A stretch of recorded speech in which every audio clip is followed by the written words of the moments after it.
Ya, selamat petang pemirsa. Anda kembali menyaksikan obrolan PAREKATE yang disiarkan dari Studio 1 TVRI Sulawesi Selatan. Pemirsa, pada 2023 Kota Makassar menempati indeks nomor 3 tertinggi terkait dengan ketahanan pangan. Bagaimana kondisinya di 2025 berkaitan dengan gerakan pangan murah kemudian MBG, sejauh mana ikut menunjang atau meningkatkan indeks ketahanan pangan di Kota Makassar khususnya dan juga di Sulawesi Selatan. Kami akan membahasnya dalam obrolan PAREKATE kali ini dengan topik pangan aman untuk semua. Dan telah hadir di studio kami untuk membahas hal tersebut. Saya perkenalkan Bapak Nirman Niswan Mungkasa, Kepala Dinas Ketahanan Pangan DKP atau biasanya lebih enak disingkat Ketapang Kota Makassar. Pak Kadis, terima kasih sudah hadir. Ya, alhamdulillah, terima kasih. Alhamdulillah. Siap. Dan bersama kita hari ini juga adalah Dr. Rernat Insinyur Zainal STPM Futeh. Beliau adalah Wakil Dekan Bidang Akademik dan Kemahasiswaan Fakultas Teknologi Pertanian atau FATETA Unhas. Terima kasih sudah hadir, Dokter. Ya, sama-sama. Oke, sehat-sehat semua, alhamdulillah. Alhamdulillah, sehat-sehat. Alhamdulillah. Sesuatu yang memang perlu kita bahas. Benar. Ya. Dan kita bicara pangan kita harus sehat ya. Betul. Soalnya betul. kita bicara pangan sehat, sementara kita sendiri tidak sehat, nggak connect. Betul. Baik, saya ke Pak Kadis dulu. Pak Kadis, gimana sejauh ini indeks ketahanan pangan di Sulawesi Selatan di tahun 2025? Sudah hampir akhir tahun ini. Ya, jelas penilaiannya belum final, kan masih Desember ini ya. Cuman kemungkinan akan meningkat. Kemungkinan ya, akan meningkat. Ya, maksudnya dia akan supaya kita aman lah, gitu ya. Kalau pangan gitu. Jadi berbicara tentang pangan sebenarnya ada beberapa hal yang kita perlu perhatikan, gitu kan. Apa ketersediaannya, kemudian keamanannya, gitu. Jadi untuk menyikapi itu harus ada program-program keanekaragamannya.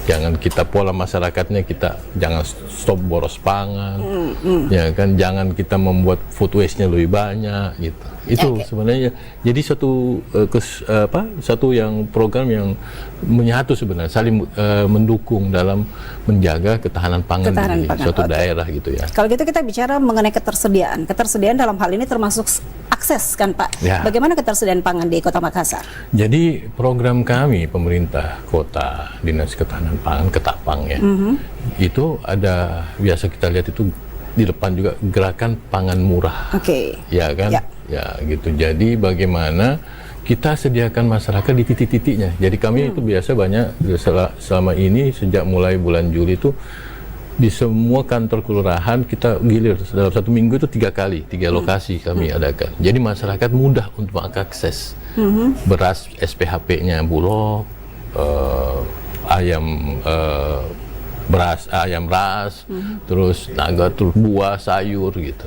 Ke masing-masing kelurahan. Ya, 3 kali digilir, maksudnya dalam seminggu 3 kali atau 3 kali 3 lokasi kami Koordinasi Ketahanan Pangan. Jadi gitu. 3 lokasi setiap minggu. Setiap minggu. Ya, sejak Juli ya. Oh, jadi digilir ada berapa kelurahan? Jadi kayaknya lurah gitu? Hari ini Bontoduri, mau besok kelurahan di daerah Kecamatan Manggala atau jadi diganti. Tapi satu hari 3 lokasi. Dalam satu minggu diganti, hari Senin, Rabu, Kamis, Rabu, Kamis gitu. Selasa, Rabu, Kamis gitu. Untuk 3 lokasi. Iya. Berganti-ganti terus lokasi. Untuk pangan yang disediakan oleh GPM dengan pangan di pasar itu apakah ada perbedaan dari segi harga, dari segi jadi harganya sesuai dengan harga HET atau HAP itu acuan pemerintah gitu ya, itu ditetapkan di situ sehingga masyarakat bisa terjaga. Kenapa lakukan itu? Supaya harga yang tidak naik gitu, jaga menjaga.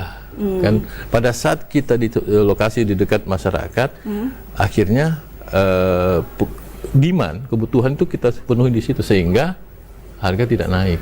Oke, jadi aksesnya dipermudah. Aksesnya dipermudah. Baik. Mengenai suplai pangan kalau untuk di Makassar nih gimana Pak? Dari luar aja ataukah Makassar sendiri ataukah ada yang impor juga? Semua ini pangan kita biasanya dari luar, dari Malino, dari kadang-kadang ada sidrap, ada untuk sayur-sayuran keras gitu ya. Kan kami perannya itu sayur-sayuran, pangan segar asal tumbuhan, itu PSAT ya gitu. Jadi kami pantaunya itu, gitu. Jadi cuman dalam GPM itu gerakan pangan murah itu tetap ada ayam, ada telur. Ayam, telur, ikan itu Iya. dari mana? Oh, enggak, kita ikan Ikan nggak ada ya? Kan itu kan termasuk pangan bergizi, Pak. Iya, cuman biasanya kami sampaikan lebih tidak ya, kalau ayam itu tidak ribet gitu. Kalau ikan kan mengganggu ini ya, Basah, bau, ya gitu. Jadi Karena kan dia di pemukiman gitu. Tapi secara keseluruhan untuk di Kota Makassar sendiri itu suplai pangan itu yang dari Kota Makassar sendiri itu meliputi apa saja, Pak? Sama tetap pangan segar juga, karena kan kita punya urban farming, ada KWT juga di Kota Makassar UMKM. Cuman jumlahnya tidak bisa memenuhi kebutuhan secara keseluruhan. Akhirnya banyak di pasar-pasar itu mengambil dari Marino kah, dari Jeneponto kah, dari. Tapi tetap dari Sulsel, Pak ya? Iya, dari Sulsel. Tetap dari kan Sulsel. pasar harusnya yang dekat-dekat, kalau enggak harganya mahal. Harga kan? mahal. Ya. Kesegarannya juga kan? Iya, kesegarannya. Tapi kalau juga. untuk ikan masih tetap di Kota Makassar saja ya, Pak? Iya. Kan lautnya kita lumayan luas. Iya, gitu kan. Makanya tergantung cuaca juga. Makanya kenaikan kemarin kan sempat kenaikan bandeng. Kenapa? Karena kebutuhan akan ikan bolu itu besar. Kan ikan laut susah. Karena banyak nelayan tidak berlayar. Tidak melaut karena hujan. Karena iklim ya, Yes. udara. Okay. Begitu. Nah, gitu ya. Peran kami juga sebenarnya kalau pangan-pangan sih kami pantau juga keamanannya. Keamanannya itu kan apa? Bahwa kandungan di pangan segar sayur-sayur itu harus bebas dari pestisida. Oke. Harus ada bebas dari logam berat, dari formalin. Nah, itu kami pantau. Nah, pada saat kami lagi launching ini, stiker Patala ini. Apa itu, Pak? Stiker Patala. Mungkin bisa sebentar. Jadi, mungkin jadi bisa kan, di zoom. jadi kalau Ada nanti satu. lihat masyarakat lihat kalau apakah di toko-toko pasar modern, pasar tradisional itu nanti ada stiker ini. Jadi ada nanti tanggal di sini muncul, nanti ada amannya bahwa tim kami dari Dinas Ketahanan Pangan itu sudah memantau di pasar tradisional atau pasar modern. Oke. Jadi harus dilihat ini juga bahwa tanggal berapa dia sudah dipantau. Jadi nanti kami selalu berputar keliling di pasar-pasar. Jadi setelah memantau, sorry Pak, setelah Nanti dipasang, sekarang lagi mau Jadi pasang setelah pasang memantau nanti langsung dipasang lihat, nanti masyarakat stikernya. bisa lihat, oh sudah dipantau tanggal sebegini nih. Berarti sekarang tanggal berapa nih? Oh, udah aman masih itu. Jadi nanti diperhatikan bahwa tim harus sering memantau di pasar-pasar ini. Jadi bukan masalah pasar modern atau pasar tradisional. Kami selalu memantau semua itu karena masyarakat kan mensuplainya bukan hanya di situ. Ya. Ya, kalau di pasar modern kan lebih mahal karena pelayanannya, AC-nya, kemudian gitu, apa segala macam, fasilitasnya. ya, fasilitasnya. Bukan karena kualitasnya gitu. Oh oke. Jadi ini stiker Patala. Patala kepanjangannya pangan segar, aman, terkendali, layak asupan. Ya. Berarti ini masuk dalam pemanfaatan ya kalau dalam ketahanan pangan, Pak ya. Oke, bicara stabilitas gimana, Pak? Artinya dengan cuaca seperti ini menjaga stabilitas pangan Tadi gimana? kami kan sidak aman sih. Aman sudah ini. Ya, di pasar modern mereka sudah siap sampai tahun baru. Kalau pasar tradisional juga. Jangan naik harga kan Pak, biasa akhir tahun naik harga ya Pak. Ini susah juga sih kemarin untuk kita berusaha tanam karena terkait kebutuhan masyarakat yang tiba-tiba pada saat perayaan tahun baru kami berusaha untuk nanti komunikasikan dengan para stakeholder di situ untuk berusaha menjaga supaya harga tidak naik karena mempengaruhi inflasi, gitu. Betul. Jadi kami sekarang sampai mancumannya itu kan kemarin 0,06, year to year itu 2,61 inflasi kita Kota Makassar. Year to end itu artinya dari mulai Januari awal tahun sampai November kemarin itu baru 2,23. Jadi kalau mancumannya Desember ini dia coba 0,6 lagi atau 0,01 ya berarti kita 2,3 lumayan. Anunya year to year-nya jadi satu tahun 2025 itu 2,3 aja kita punya inflasi. So far stabil jadinya ya, Pak. Stabil gitu harganya. Tapi kalau sisi ketersediaan pangan untuk sampai akhir tahun ini kalau beras aman. Aman ya Pak? Ya, kami dijamin Bulog sudah aman. Jagung juga kemarin Ibu dari Komisi 4 DPR RI memantau ke gudang Bulog aman. Suplainya gitu. Logikanya kalau semuanya aman harusnya nggak naik harga kan Pak ya? Sebenarnya ada momentum waktu yang cepat. Akhirnya kan suplai ini kan dia tidak bisa menentukan tiba-tiba langsung masyarakat kebutuhannya banyak, tiba suplai sebelumnya sedikit, kita menaikkan harga tiba-tiba. Nah, ini kita bisa, cuman kita berusaha untuk tidak terlalu tinggi atau tidak naiknya terlalu berlebihan gitu. Jadi tetap ada kemungkinan naik harga tapi sedikit. Ya, ditekan gitu. supaya sedikit. Ya, karena kita sudah memantau tadi, meminta kepada teman-teman di pasar itu supaya suplainya dijaga. Karena kan sebenarnya ini kan rutin, Ya. berkala gitu. Acaranya pasti kebutuhannya sudah ada gitu. Cuman kadang-kadang kan ada yang dadakan perlonjakan itu dan dimanfaatkan juga, karena kan dia bilang kemarin tadi tukang di penjual di pasar Pambayang dia bilang, Bapak, kami berharap harga naik. Oh iya kan, iya kan petani. Kayak kemarin kemarin kami rapat dengan BI terkait inflasi. Jadi ada bupati menyampaikan bahwa ini susah gitu, Pak. Kita doanya ini masalah. Kalau kita ini pemerintah ini kan mendoakan supaya harga stabil dan tidak masyarakat tidak stabil, bahkan akan turun. Ya. Tapi masalahnya dua petani mengharapkan harga naik, sehingga turun. Cuman memang pemerintah kita sekarang ini sangat memfokuskan pangan, ya kan, dengan harga gabah dibeli 6,5 itu, 6.500 itu kan membuat masyarakat petani naik gitu ya kesejahteraannya. Ya, betul. Itu ya. Cuman memang pola baru akhirnya masih banyak. Awal-awal kan di Juli itu masih gejolak berasnya tinggi gitu ya. Sekarang sudah stabil, sudah jaga gitu ya. Bahwa premium sudah mulai stabil. Ya, Pak, bagaimana menghindari penumpukan? Jangan sampai ada produsen yang menumpuk kemudian nanti akhir tahun baru dilepas. Nah gitu, makanya sekarang bagusnya pemerintah melibatkan kepolisian, Barreskrim untuk memantau pedagang-pedagang ini, distributor ini. Jadi kalau ada yang terjadi melakukan kegiatan itu langsung ditindak. Ya, jadi semuanya bergerak, Pak ya? Ya, kerjasama. karena pemerintah sekarang kan fokus ke pangan, Pak. Kita swasembada. Kalau perniagaannya tidak dipantau ya, sulit buat kita untuk menjaga itu. Baik Pak Kades, Dr. Zainal. Dr. Zainal, sejauh ini bagaimana menilai ketahanan pangan di Kota Makassar? Ya, kalau kita melihat laporan indeks ketahanan pangan ya tahun 2024, ya tadi seperti Pak Kades menyatakan 2025 belum keluar data lengkap ya. Wah, memang Makassar termasuk yang tertinggi. Tertinggi, malah dia dalam skor indeks ketahanan pangan itu kan 1 sampai 6. 6 itu yang paling tinggi. Jadi dia sudah sangat tahan gitu ya. Jadi seperti suplai ketersediaan beras cukup, kemudian kami juga melihat data dari BPS Kota Makassar ketersediaan ini 24 ketersediaan daging juga ada surplus, kemudian daging ayam ya juga ada surplus ya. Jadi saya pikir ketahanan pangan di Makassar ini ya sudah cukup bagus ya. Sudah cukup bagus. Ya, maksud saya bagus itu, dan dia sudah sudah pada level tertinggi. Ya, jadi kalau ini sangat tahan Pak Kades ya. Jadi kriterianya sangat tahan. Ya, jadi dari beberapa parameter indeks yang itu ya sudah. Apa saja indikator untuk mengukur tingkat ketahanan pangan?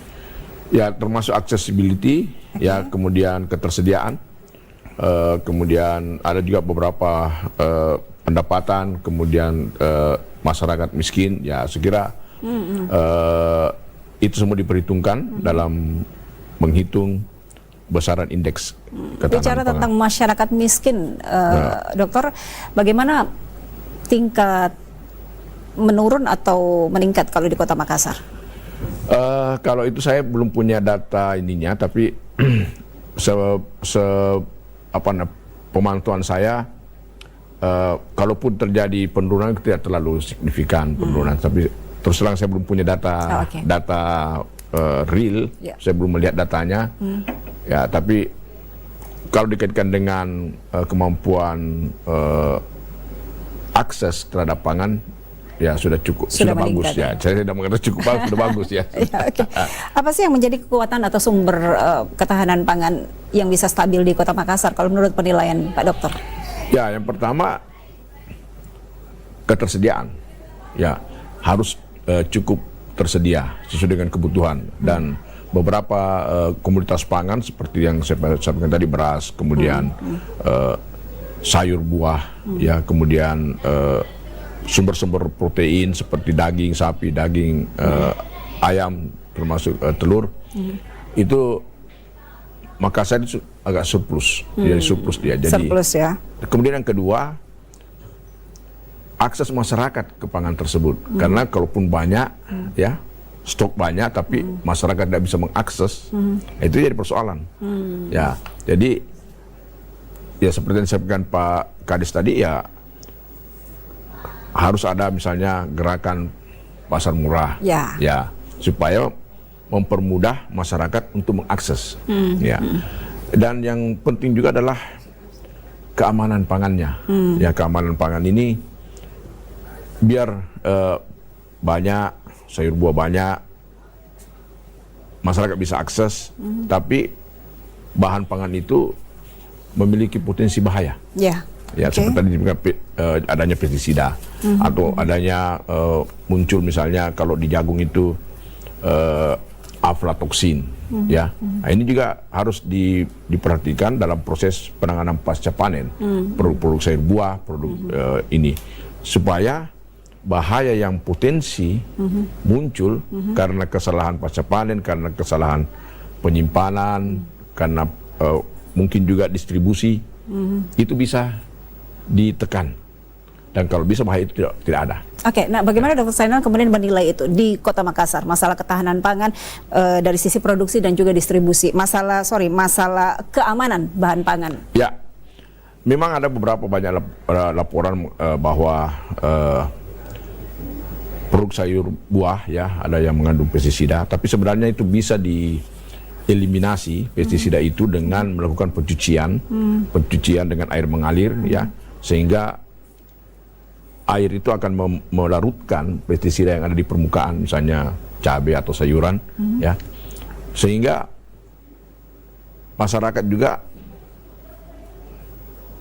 mengkonsumsi bahan pangan segar itu aman dari pestisida, ya.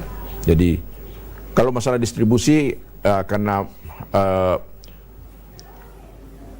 jarak distribusinya tidak terlalu jauh, ya, sehingga dengan pengangkutan yang selama ini masih bisa ditolerir, ya, bahwa itu tidak terjadi banyak kerusakan. Tapi seharusnya sebenarnya adalah ketika mendistribusi pangan segar, kita harus mendistribusi dengan pemberian perlakuan suhu supaya tidak layu. Tidak layu. Jadi tetap aman dan bergizi bagi masyarakat, ya, ketika sampai di konsumen. Pestisida itu tidak bisa dihindari ya, Dok? Ya, kalau buah-buahan itu sudah mulai masuk pada pemasakan, artinya sudah hampir dipanen, ya, memang kita akan bersaing dengan hama, ya, dengan pestisida, dengan hama gitu, ya. Nah, sehingga petani juga ini terkadang tidak ingin produk komoditas misalnya cabai atau apa, lebih duluan hama yang menyerang ketimbang, ya, lalu kemudian sebenarnya pestisida itu dalam ilmu pertanian itu biasa saja, bisa. Hanya terkadang ada yang menggunakan over. Nah, lebih bagus lagi kalau kita menggunakan pestisida nabati.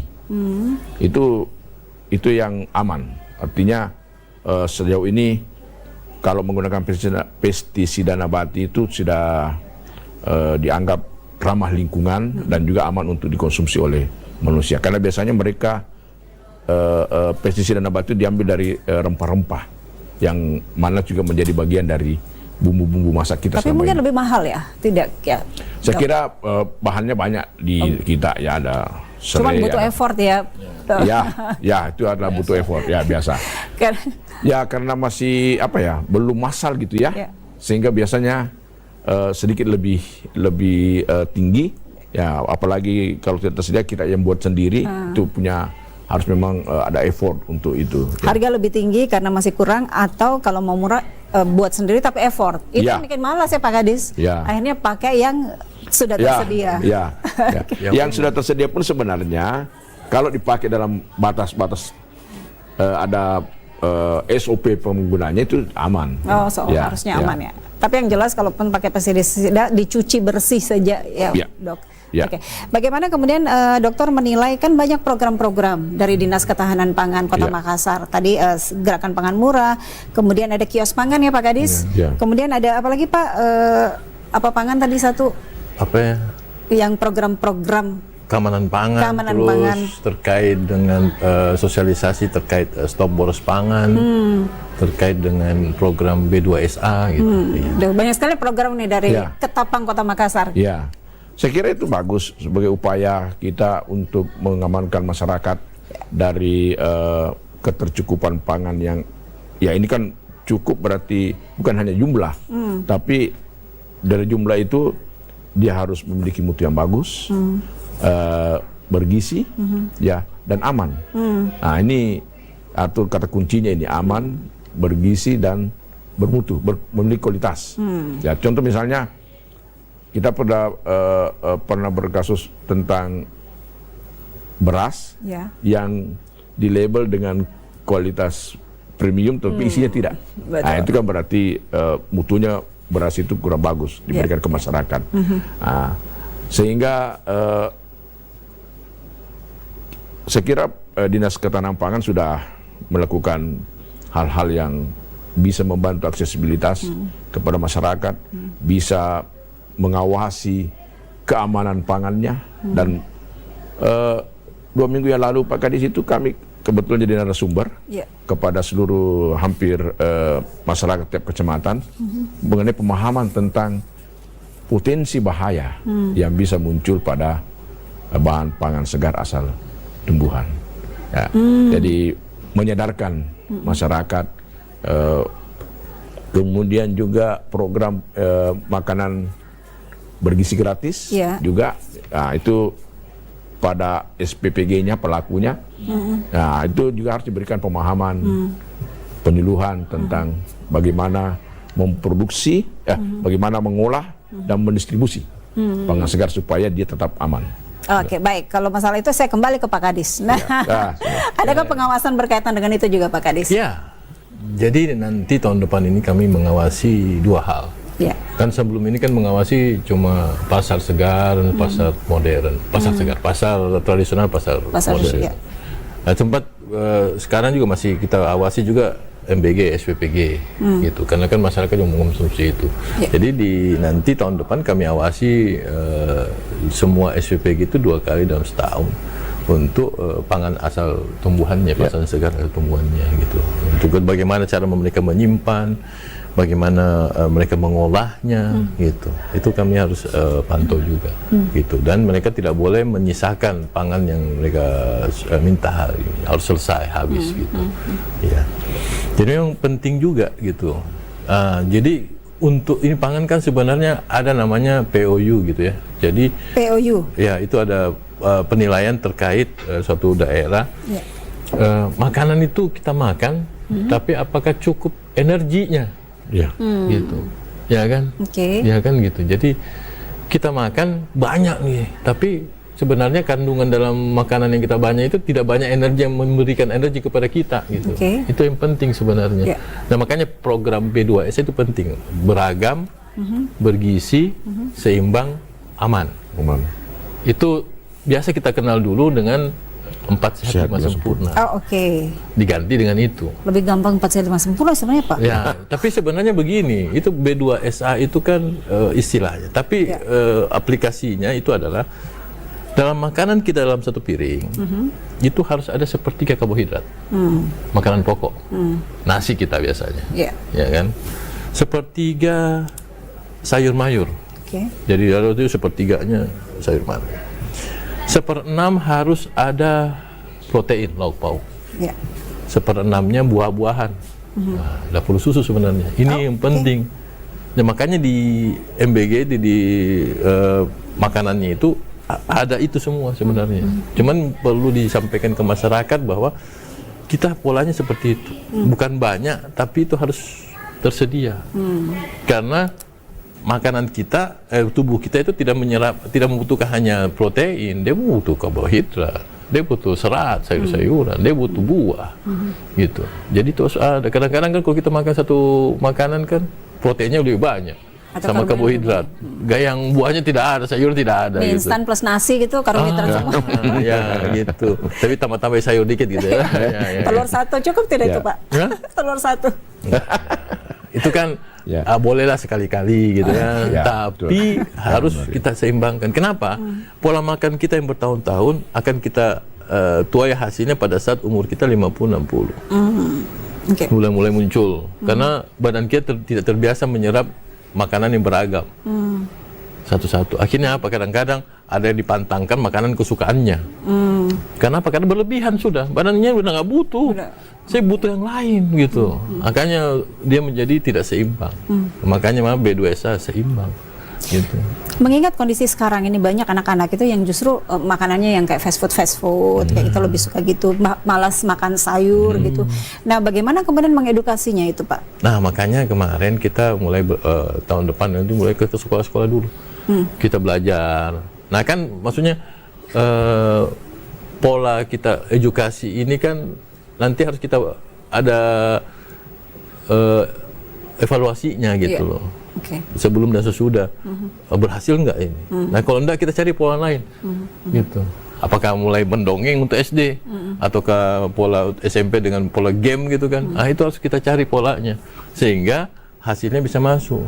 Kan kalau kita dulu di zamannya Orde Baru kan dipajang itu 4 sehat 5 sempurna. Yeah. Akhirnya kepala kita mentok gitu bahwa gitu kita hafal apa itu empat sehatnya, ada anunya, ada nasi, ada sayur, ada ikan laut, gambarnya daging kan gitu, terus ada buah tambah satu sayur gitu. Perlu juga ini kayaknya B2SA dipasang di sekolah-sekolah juga Pak Kadis. Makanya gitu. Jadi kan makanya saya mulai berbicara ke beberapa pembicaraan terkait B2SA karena kita banyak orang apa itu? Oh itu gitu. Karena kita nggak ngerti. Nggak pernah disosialisasikan. Padahal makanan pangan ini cocok dengan Pak Presiden mengatakan ini untuk menjadikan generasi emas 2045 ini ya harus kita selesaikan pangan kita. Energinya, sumber energinya di situ. Kalau energinya tidak pas, bagaimana dia mau bergerak? Okay. Sekarang pola-pola edukasi sudah mulai dilakukan berkaitan dengan itu dari Ketapang Makassar. Pola apa tadi kan Pak Kadis sempat singgung pola-pola nih, kemudian nanti dicari pola mana yang cocok. Sejauh ini yang awal-awal ini pola baru pola biasa kita sosialisasi, menerangkan, nanti ada narasumber terkait itu. Nah, yang penting kita evaluasi. Mereka nangkap gitu. Kalau nggak nangkap kita cari pola lain gitu. Apakah pakai game atau bagaimana gitu. Maksudnya ke sekolah-sekolah untuk saat ini? Ya, langsung kita ke sekolah. Kemarin itu SMP 3 dari SD itu baru satu-satu. Nah, nanti kan begitu. Karena banyak hal sih yang harus banyak kita perhatikan. Karena kita kayak juga sosialisasi terkait stop boros pangan. Stop boros pangan, maksudnya jangan buang-buang makanan atau gimana? Buang makanan. Oke, kalau kita ke acara, ya kan, kita penasaran, banyak nih menu nih, gratis nih, enak, aduh ini. Akhirnya apa? Nggak mungkin dimakan lagi. Sudah ada tangannya kita di situ. Akhirnya dibuang, sampah besar, banyak.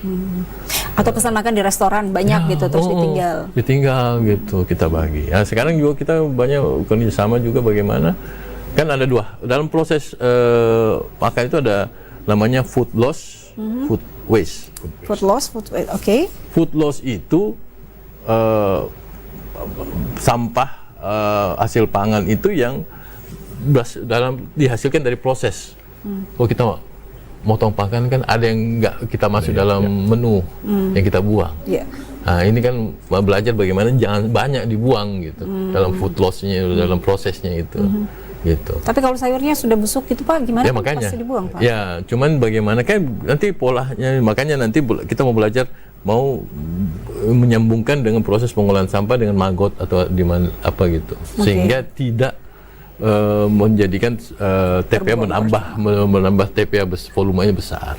Gitu itu yang akan di ke depan. Terus terkait juga food waste. Food waste. Food waste. sampah. Jadi hasil ya kayak tadi habis makanan kita dibuang. Oke. Ya gitu. Food waste maksudnya makanan yang terbuang ya Pak? Ya, kayak di restoran, sampah. MBG kan banyak, nggak semua anak-anak itu suka dengan makanan yang di itu kan. Ada yang lagi nggak selera, nggak mood, akhirnya kan dia buang. Nah, ini yang kita mau olah bagaimana supaya food waste ini tidak langsung dibuang ke TPA. Kita harus olah, apakah pakai maggot atau pakai composting atau bagaimana. Itu nanti yang kita belajar. Karena ini satu siklus gitu. Kalau kita tidak belajar efektif dalam pengolahan pangan, kita akhirnya kita memberikan lingkungan kita yang tidak sehat. Ya kan, sanitasi. Jadi kayak kita ya kalau ke luar negeri atau ke Singapura kita belajar menjadi bersih, sanitasi, tidak membuang sampah sembarangan. Tapi kalau di sini kita membuang sampah di kanan, membuang sampah di jalan, membuang sampah di itu gitu.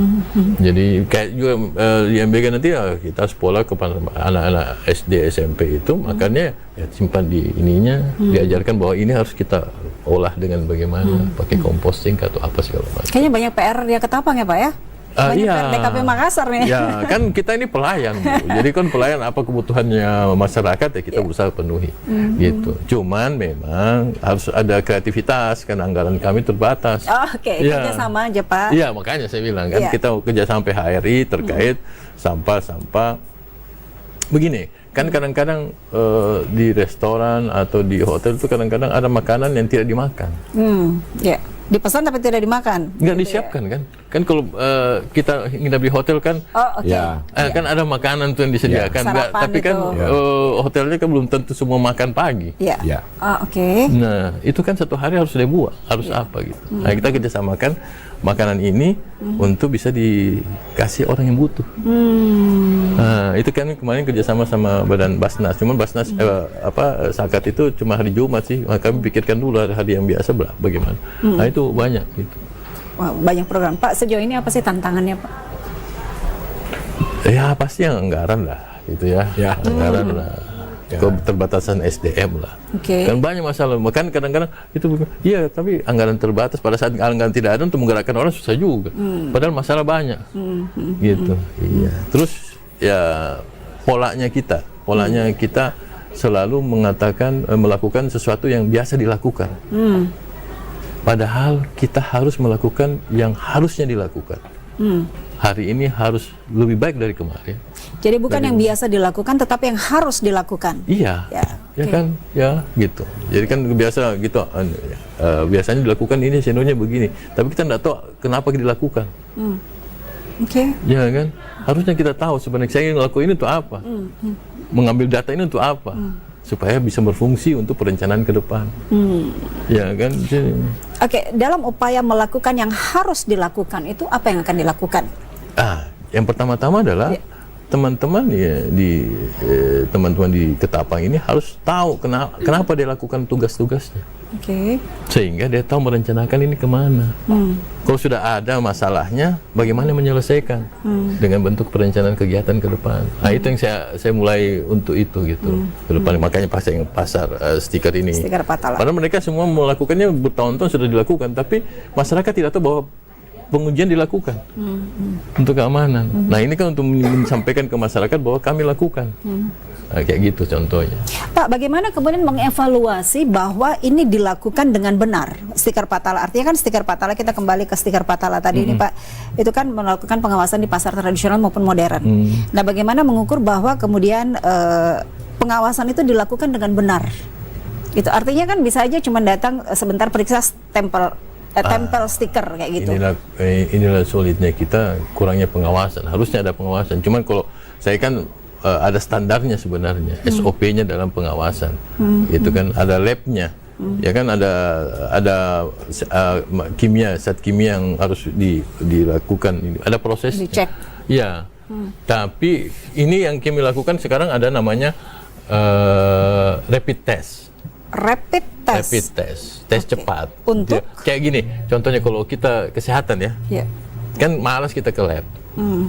Kan ada kadang-kadang kita beli yang manual itu, yang tes darah gitu kan.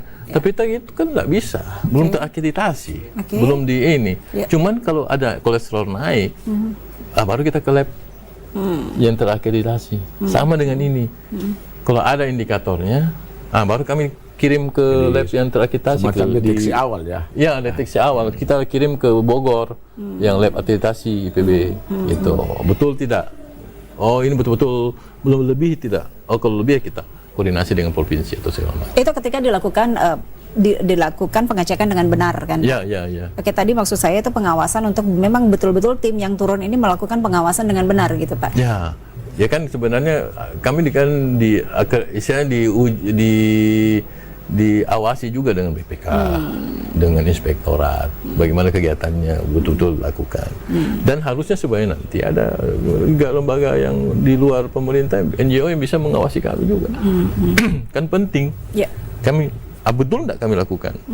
Pada saat teman-teman atau pimpinan membutuhkan kualitas oke, tapi pada saat dia tidak peduli bahaya juga.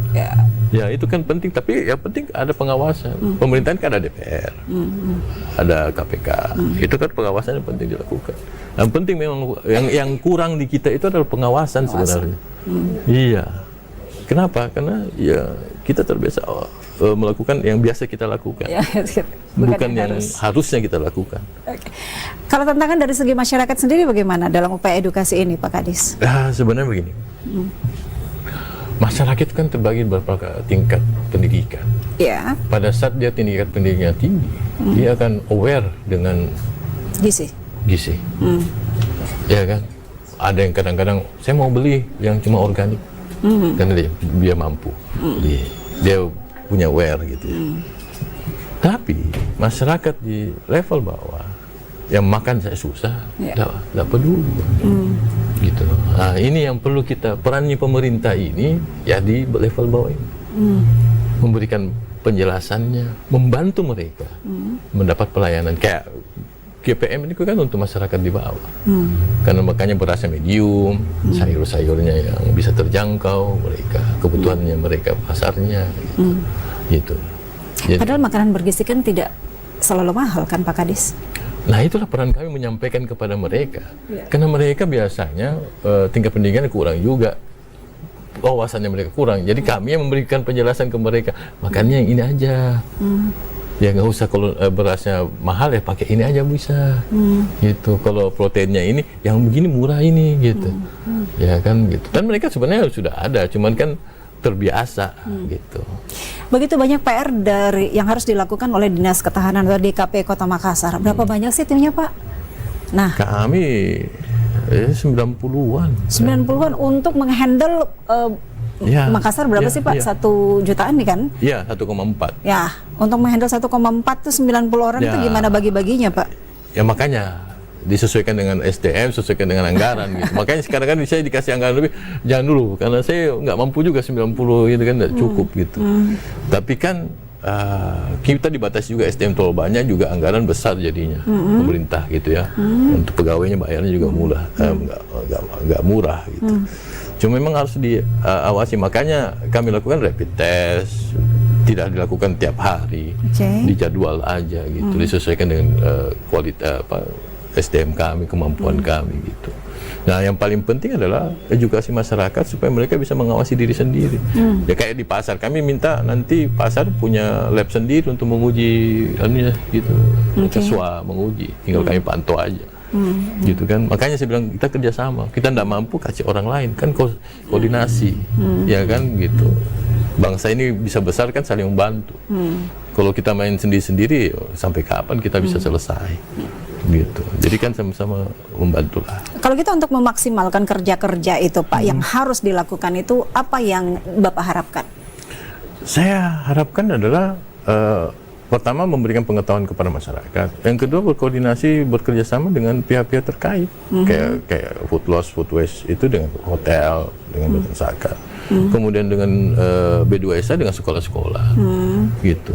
Kemudian dengan urban farming sekarang nanti ada, kita mau di sekolah-sekolah kita bikin. Jadi pangan kita nanti tidak terlalu bergantung kepada daerah lain. Kalau sudah urban farming ya di sekolah-sekolah. Nanti kita mau penanaman 1 bibit 1 siswa. Jadi yang berkelanjutan gitu. Mereka menjaga ini sampai mereka lulus, gitu ya. Jadi ya, kayak begitu. Jadi Karena lahan kita kan sedikit. Iya. Jadi Kalau di Makassar, ya space-nya itu yang sedikit itu kita manfaatkan seperti mungkin. Jadi kebutuhan kita. Jadi kita menanam atau membuat itu sesuatu yang kita butuhkan, bukan yang kita tidak butuhkan. Sama ini pertanyaan kita, kenapa kita tidak menanam kedelai? Nah kita makan itu banyak sekali kedelai, kita impor, ya kan? Suka tempe kan? Suka Pak? Suka tahu. Suka. Nah itu kedelai. Ya. Nah kita produksi jarang kedelai. Oke. Kita tidak mau menanam kedelai. Ya. Tidak pernah berusaha untuk menanam kedelai. Akhirnya apa? Kita bergantung kepada negara lain. Nah itu Kedelai kita dari negara lain Pak? Iya, tahu. Di Kota Makassar kedelainya Ada, dari tapi tidak mana? cukup. Ya ada cukup. Artinya Oke. banyak diimpor gitu ya. Iya. Walaupun di Sesulsel tidak ada produksi kedelai yang cukup. Ya saya kira tidak Tidak cukup. ada. Ya. Apa masalahnya ya Pak? Apa ya? Sebenarnya kita tidak terbiasa menanam itu. Ya. Oke. Ya, Dari kita terbiasa dengan Padi, jagung, ubi. Ya. Jadi masalah kebiasaan bukan masalah Ya mungkin bukan pola, masalah mungkin lahan. juga iklimnya. Jadi dia punya effort sendiri untuk menanam itu. Oh, oke. Iya gitu. Tapi kan itu kebutuhan dasar kita. Oke. Jadi harus itu. Makanya kemarin sempat ada teman di Jakarta, ada yayasan bilang, iya kita harus belajar menanam itu karena kita makan kita itu. Iya, gitu. Oke, tadi selain kerjasama Pak Kadis, selain kerjasama, dukungan apa lagi sih yang diharapkan dari Keluarga sih, maksudnya. Jadi mengharapkan saya ke sekolah-sekolah itu kan, jadi nanti anaknya bercerita kepada orang tuanya. Jadi nanti orang tuanya yang kan orang tuanya menentukan kebijakan makan di rumah, gitu. Kadang-kadang kan kita orang di luar tuh dianggap tapi kalau anaknya yang bercerita, anaknya bisa ini kan dia lebih efeknya lebih ke orang tua itu lebih. Saya harapnya seperti itu. Agen saya itu di siswa-siswa ini sebenarnya bisa menyebar pada saat nanti dia besar dia bisa berpola. Karena makan itu kan kebiasaan. Kadang-kadang itu kita itu pada saat besar ini teringat pada saat kita makan di kecil. Saya biasa makan ini dulu. Saya biasa makan palu basah, makan palu mara dengan terong, palu mara gitu kan dengan sayur gitu. Kan di rumah yang membuat kita pola ini. Nah, kalau ini anak-anak ini bisa membantu orang tuanya mengubah pola B2SA ini ya, semoga ke depan kita bisa. Berarti menanamkan pengetahuan ke anak-anak untuk lebih variasi makanan di rumah, tetapi bukan yang mahal ya Pak Kadis? Iya kan gitu. Kan palu mara kan tapi bagus protein. Gitu, Ya, ikan bolu lah. Ya, cuman berganti-ganti kalau tiap hari polo itu juga kita bosan juga gitu. Well, sehat juga tapi lama-lama juga gitu. Makanan sehat tidak harus membosankan ya. Iya, harus ada variasi. Makanya itu B2SA kan beragam gitu, berganti-ganti. Nah, dia seimbang gitu. B2SA. Jadi ngomong-ngomong posternya sudah jadi belum nih Pak B2SA? Ada nanti saya bisa sampaikan ke sini. Jadi kapan mulai dipasang-pasang di sekolah-sekolah? Mungkin tahun depan kita Tahun mulai. depan, ya? Iya, kita mulai anunya. Sebenarnya ini sudah lama, cuman tidak masif aja sosialisasinya. Oh, oke. Iya. Kalau gitu harus sering-sering ke TVRI Pak ya supaya lebih Iya, masif. makanya sering-sering diundang dong kita nih. Siap. Saya ke Dr. Zainal. Siap, Bagaimana kemudian menilai begitu banyak tadi program-program yang akan dilakukan oleh Ya. Pak Kadis, Ya. kemudian bagaimana juga menilai kondisi, kemudian respon dan tantangan-tantangannya. Ya, saya tertarik tadi dengan program Pak Kadis untuk pemberian pemahaman usia dini Ya. tentang pentingnya keberagaman, pentingnya tali 4 sempurna B2SA. B2SA, ya. ya. Nah, kalau menurut hemat saya nih Pak Kadis, mungkin kita mulai dari pendidikan anak usia dini. Jadi masuk PAUD ya, PAUD jadi di taman kanak-kanak, di apa. Ada sudah beberapa fasilitas taman kanak-kanak yang mereka menyiapkan makanan sendiri. Jadi dari pagi anak-anak di sana, kemudian sampai sore sehingga mereka harus makan siang. Ya. Nah ini harus didekati supaya pengelola PAUD itu menyiapkan makanan ke anak didiknya yang sudah dalam bentuk B2SA tadi. Jadi ada sayur, ada sumber protein, ada ya karbohidrat jelas lah ya. Tapi berimbang supaya jangan terlalu banyak karbohidratnya, terlalu banyak ini ya. Jadi karena kalau dari usia itu anak-anak sudah terbiasa makan begitu ya dengan B2SA tadi, maka akan terbawa Ya. sampai seperti kita ya. Memang ada pergeseran peran keluarga karena banyak ibu-ibu sekarang ya yang berkarir gitu ya, sehingga tidak punya waktu untuk menyiapkan makanan bagi anak-anak terutama yang masih kecil gitu ya, sehingga dan mereka biasanya memasukkan anaknya di PAUD. Nah, sehingga peran itu mestinya kita minta pengelola PAUD ini untuk mengambil alih itu. Ya, jadi mungkin Badan Ketahanan Pangan atau ya bisa bekerja sama bukan hanya di tingkat level SD SMP, tapi sudah sampai ke pengelola PAUD-PAUD yang ada di Makassar. Saya kira ini sangat penting ya program ini. Ya, sehingga pola makan anak-anak itu sudah terbiasa. Nanti kalau tiba-tiba di rumah ibunya tidak masak sayur, saya mau makan sayur, ya, cuma makan sayur. Akhirnya terpaksa ibu ini menyiapkan sayur, ya. Nah, ya selama ini kan banyak karena terlalu sibuk gitu ya. Kemudian akhirnya memesan fast food, ya, yang ya hanya ya fast food itu. Ada mengatakan bahwa sebenarnya ini junk food ya, junk food juga. Kayak nugget-nugget gitu ya Pak? Ya, nugget-nugget. Tapi sebenarnya tidak, kalau dia konsumsi sekali-sekali tidak apa-apa. Bukan dia berarti bahwa tidak boleh mengkonsumsi itu. Tapi diseimbangkan dengan yang lain. Ya. Karena ya seperti yang Pak Kadis tadi, sepakat bahwa tubuh ini memerlukan semua. Protein, karbohidrat, lemak, vitamin, mineral. Karena asupan gizi ya vitamin ya diperlukan juga oleh tubuh untuk beberapa reaksi-reaksi kimia di dalam, termasuk mineral. Ya, tubuh kita perlu zat besi untuk regenerasi sel darah merah. Ya. Oke, saya ke Pak Kadis dulu. Pak Kadis, ya, silakan menanggapi.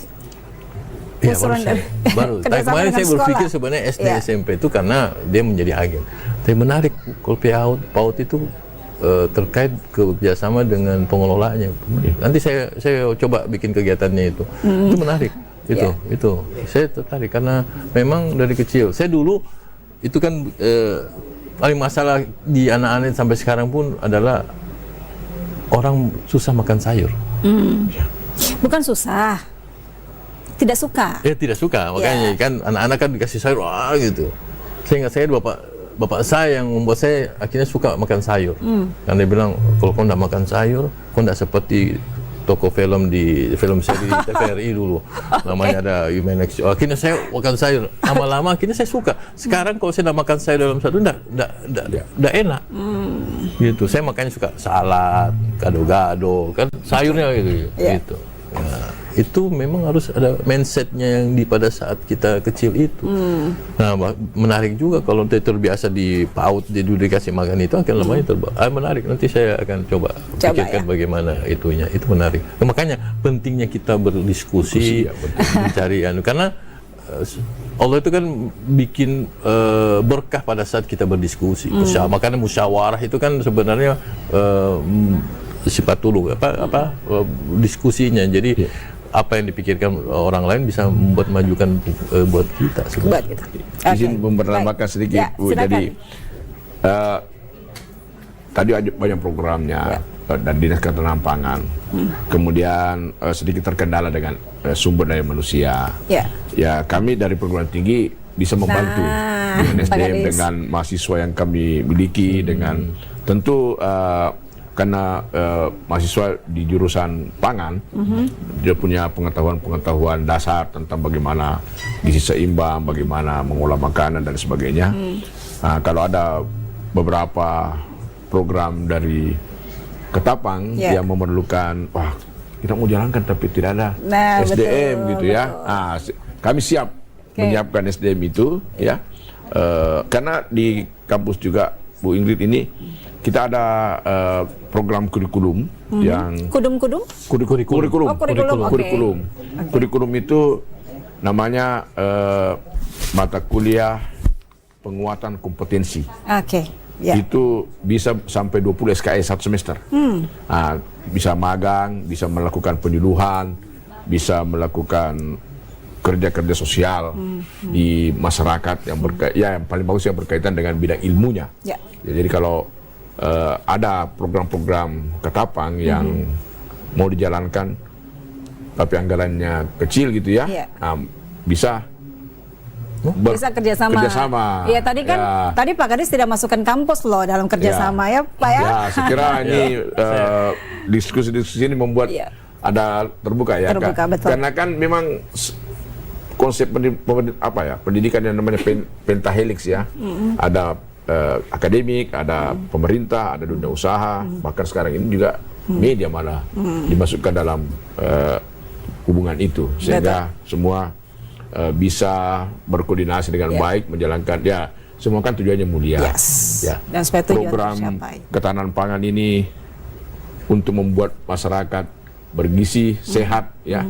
Kami juga di kampus tentu mengkaji ya, dan apa yang kami bisa lakukan di masyarakat untuk memproduksi makanan yang sehat, makanan yang bergizi. Demi ketahanan pangan ya, Dr. Zainal. Ya, saya kira ini sebuah yang bisa disinergikan ya bersama Dinas Ketahanan Pangan. Ya, kalau kami sumber daya manusia tiap tahun ada. Mahasiswa selalu tiap tahun ada, bahkan kita sekarang menerima 100 mahasiswa 1 tahun untuk program S1. Jadi banyak yang bisa untuk kita Faperta ya Pak? Ya, siap. Fakultas Teknologi Pertanian. Teknologi Pertanian. Fateta. Fateta. Oke, baik. Sebagai closing statement, saya persilakan dulu Pak Kadis. Apa yang ingin disampaikan sebagai closing statement? Silakan. Jadi memang kita ini masa pemerintahan kita sekarang ini kan fokus kepada pangan. Kita menuju ke swasembada pangan. Kita mau juga 2045 ini kan tangga awal untuk menuju ke generasi emas 2045. Jadi saya berharapkan sebenarnya masyarakat nanti bisa lebih berwawasan terkait dengan pangan. Bagaimana mereka bisa ketahanan pangannya, kita bisa menanam di halaman masing urban farming gitu ya. Jadi ketahanan pangan bisa terjadi di lingkungan masing-masing. Kemudian masyarakat bisa lebih wise lah, bijaksana dalam mengolah makanan, mengkonsumsi makanan. Jadi memperhatikan kalau ada stikernya, oh ya ada sudah pengawasan dari Dinas Ketapang gitu. Kalau ada masalah kita komunikasi dengan Dinas Ketapang terkait ketersediaannya gitu. Apakah kurang apa sebagainya. Karena berdasarkan peta sih kami di Kota Makassar aman lah itu ya, karena ini gitu. Jadi saya harapkan itu. Jadi masyarakat bisa lebih mandiri dalam memperhatikan ketahanan pangan di lingkungan masing-masing. Di lingkungan masing-masing. Iya. Baik. Ya, Dr. Zainal silakan. Ya, saya kira hal yang penting adalah kita mengajak masyarakat untuk sadar pangan, sadar pangan aman, pangan bergizi, sehingga mereka bisa melakukan kegiatan-kegiatan yang menuju ke arah tersebut. Ya. Sehingga ketahanan pangan Kota Makassar atau kalau lebih luas lagi di Indonesia bisa menempati, ya kalau kita lihat di urutan berapa di dunia ya, sekitar 70 barangkali ya, Global Food Security Index. Jadi kita masih rendah.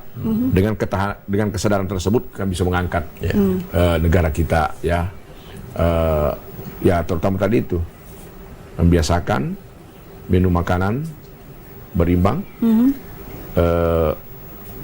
beragam, dan tentu yang paling penting adalah memiliki nilai gizi yang bagus. Nilai gizi yang bagus. B2SA, beragam, bergizi, seimbang dan aman. Itu makanan yang harus kita konsumsi. Baik. Terima kasih Pak Kadis. Terima kasih Dr. Zainal untuk pencerahannya. Baik pemirsa, demikian perbincangan kami hari ini terkait pangan aman untuk semua. Mari kita sama-sama aware mulai dari diri kita, sehingga itu juga akan menunjang ketahanan pangan di Kota Makassar, di Sulawesi Selatan, dan juga tentu saja Indonesia. Saya Ingrid Herman dan seluruh kerabat kerja undur diri. Semoga bermanfaat. Sampai jumpa.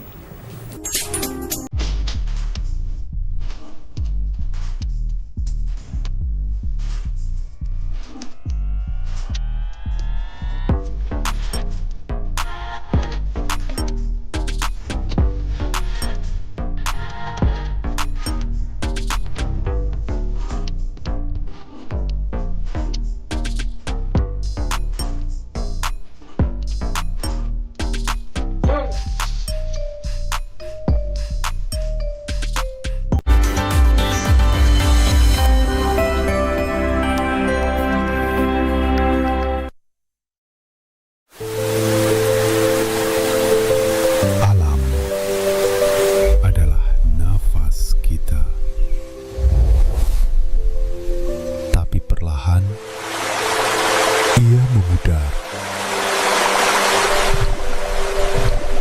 Air yang memberi hidup kini tercemar.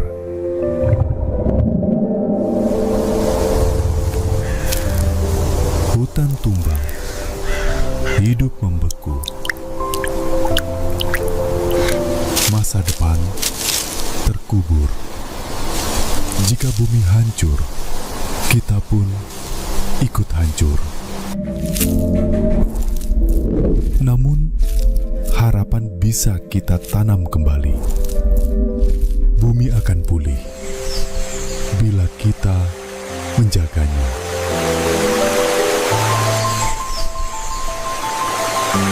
Bumi bukan warisan, ia titipan.